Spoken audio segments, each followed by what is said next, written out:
Good morning students. आज के lecture में हम एक चैप्टर स्टार्ट करने वाले हैं जिसका नाम है अकाउंटिंग रेशियोज। ये चैप्टर वेरी इंपॉर्टेंट चैप्टर है क्योंकि ये चैप्टर क्लास 12th में है। अगर आप करते हैं आगे जाके बीकॉम तो ये चैप्टर बीकॉम में भी है, बीबीए में भी है और एमबीए में भी है। तो ये चैप्टर वेरी इंपॉर्टेंट चैप्टर है क्योंकि ये सेम चैप्टर आगे भी आपके यूज में आएगा। चैप्टर का नाम है अकाउंटिंग रेशियोज।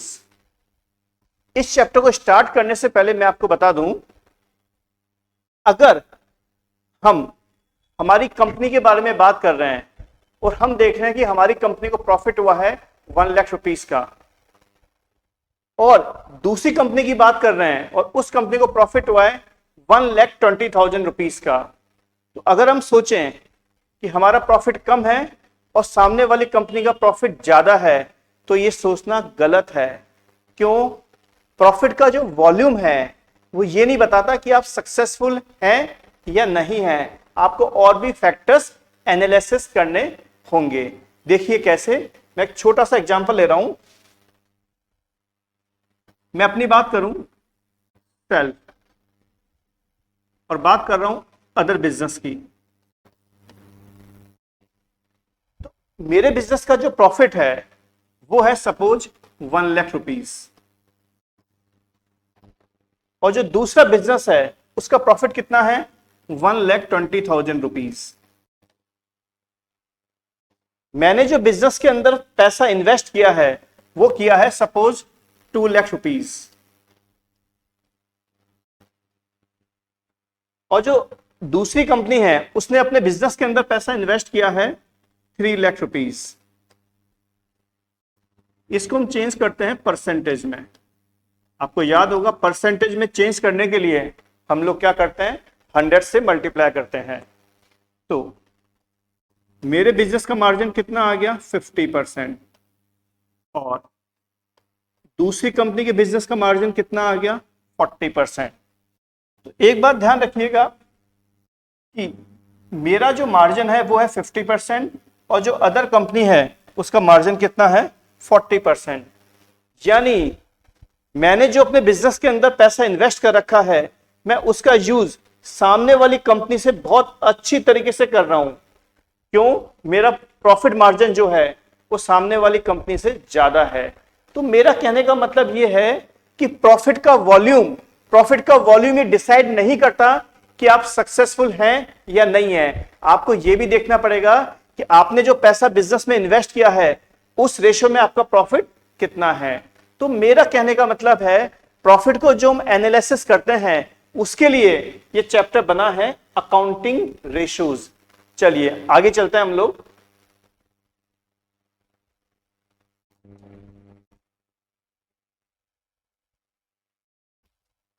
अब रेशियो को प्रेजेंट करने के जो तरीके हैं वो हमारे सामने 4 तरीके दे रखे हैं। मतलब इस चैप्टर में जो भी आंसर आएंगे उनको शो करने के जो तरीके हैं वो कितने हैं 4। सबसे पहले हम इन चारों का जो मतलब है वो समझते हैं। पहला क्या है, प्रपोर्शन या प्योर रेशियो या फिर सिंपल रेशियो। सेकंड, रेट या so many times. Third, percentage. Fourth, fraction. मतलब इस चैप्टर में जितने भी आंसर्स आएंगे उनको शो करने का जो तरीका है वो इन चारों में से किसी एक के थ्रू हम लोग आंसर शो करेंगे, बट इन चारों का मतलब एक ही होता है। एक छोटा सा मैं एग्जांपल ले रहा हूं उससे आपको क्लियर होगा। सपोज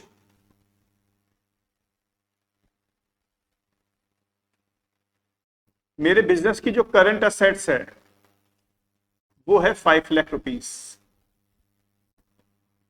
और करंट लायबिलिटी जो है वो है 1 लाख रुपीस। ये मैंने एक छोटा सा एग्जांपल लिया है। अब अगर मुझे शो करना हो फर्स्ट मेथड से जिसका नाम क्या है प्रपोर्शन और प्योर रेशियो और सिंपल रेशियो, तो मुझे आंसर किस तरह से प्रेजेंट करना होगा वो आप देखिए। सपोज मुझे करंट असेट्स में और करंट लायबिलिटी के बीच में क्या निकालना है, मुझे रेशो निकालना है तो 5 लाख डिवाइडेड बाई 1 लाख, तो आंसर क्या आ जाएगा 5। और इसको लिखने का तरीका क्या होगा, 5 ना लिख के लिखेंगे हम लोग 5:1। यानी अगर करंट लायबिलिटी 1 है तो करंट असेट्स कितनी हो गई 5।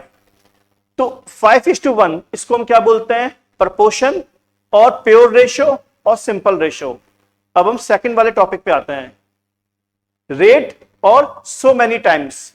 देखिए इसमें क्या होता है, current assets divided by current liability, answer क्या आ गया 5:1 नहीं लगाएंगे, इसके आगे लिखेंगे हम लोग टाइम्स। टाइम्स का मतलब क्या हुआ, करंट लायबिलिटी के कंपेयर में जो करंट असेट्स है वो कितनी है 5 टाइम्स। तो 5:1 भी लिख सकते हैं या 5 टाइम्स भी लिख सकते हैं, दोनों का मतलब एक ही है। Next percentage. अब देखिए परसेंटेज का मतलब क्या हुआ, current assets divided by current liability into 100, ये क्या आ गया 500%। इसका मतलब ये हुआ करंट लायबिलिटी का जो 500% है वो क्या है करंट असेट्स। तो इस तरीके से भी हम प्रेजेंट कर सकते हैं। फ्रैक्शन का मतलब क्या हुआ, फ्रैक्शन को समझने के लिए हम इस रेशियो को उल्टा कर देंगे। कैसे, current liability upon current assets, इसको हम कह सकते हैं 1/5। फ्रैक्शन का मतलब क्या हुआ 1/5, इसको बोलते हैं फ्रैक्शन। इसका मतलब ये हुआ कि जो करंट असेट्स है उसका अगर हम 1/5 कर दें तो वैल्यू क्या आ जाएगी करंट लायबिलिटी। तो ये जो अपना चैप्टर है अकाउंटिंग रेशो, इसमें जो भी आंसर्स आएंगे उसको रिप्रेजेंट करने के, उसको एक्सप्रेस करने के कितने मेथड्स हैं, 4 मेथड्स हैं जो आपको क्लियर हो चुके होंगे।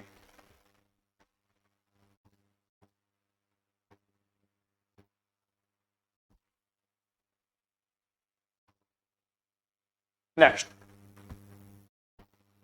क्रॉस और टाइम सीरीज की बात कर रहे हैं हम लोग, रेशियो एनालिसिस की बात कर रहे हैं, उसमें क्रॉस और टाइम की बात कर रहे हैं। देखिए इन दोनों का मतलब क्या है। हाँ, अगर हम हमारे ही फर्म का क्या निकाल दें, रेशियो निकाल दें, तो जब तक हम उस रेशियो को किसी और फैक्टर से कंपेयर ना करें तब तक वो रेशियो क्या है यूजफुल नहीं है, वो हमारे लिए बेकार है। तो मेरा कहने का मतलब है रेशियो निकालने के बाद में हमें उसको कंपेयर करना पड़ेगा। कंपेयर करने के बाद ही हम किसी एनालिसिस तक पहुंच सकते हैं, हम किसी कंक्लूजन तक पहुंच सकते हैं। कैसे, मान लेते हैं मैंने क्या किया, अपनी फर्म का रेशियो निकाल लिया और उसको कंपेयर किया दूसरी फर्म से, या मेरे ही ट्रेड की दूसरी फर्म से मैंने कंपेयर किया, तो उससे मुझे मालूम होगा कि मेरा बिजनेस जो है वो प्रॉफिट की तरफ जा रहा है या लॉस की तरफ जा रहा है।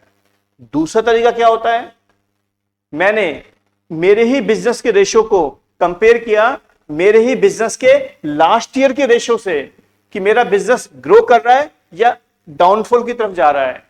तो इसको समझने के लिए ये 2 अलग अलग मेथड्स हम लोग इस चैप्टर में पढ़ने वाले हैं। फर्स्ट का नाम क्या है क्रॉस एनालिसिस। तो मैं आपको बता दूं इसका सिंपल सा फंडा क्या है। हाँ, मेरा जो बिजनेस है, मेरी जो फर्म है, मेरी फर्म का जो मार्जिन है वो है 20%। ये मैंने एग्जांपल लिया है कि मेरा जो बिजनेस है, मेरी जो फर्म है, उसका मार्जिन कितना है 20%। और मैं जिस चीज में डील कर रहा हूं उसी तरीके की जो अदर फर्म है उनका जो मार्जिन है, उनका जो एवरेज मार्जिन है वो कितना है 30%। दैट मीन्स मेरा मार्जिन एवरेज मार्जिन से क्या है कम है, तो मुझे अपने बिजनेस की जो पॉलिसी है उसको चेंज करनी पड़ेगी। क्यों, मेरा मार्जिन 10% कम आ रहा है। तो यहां जो हमने कंपैरिजन किया किससे किया, मेरी खुद की फर्म को किसी अदर फर्म से कंपेयर किया, जो दोनों फर्म जो है वो सेम ट्रेड की होनी चाहिए।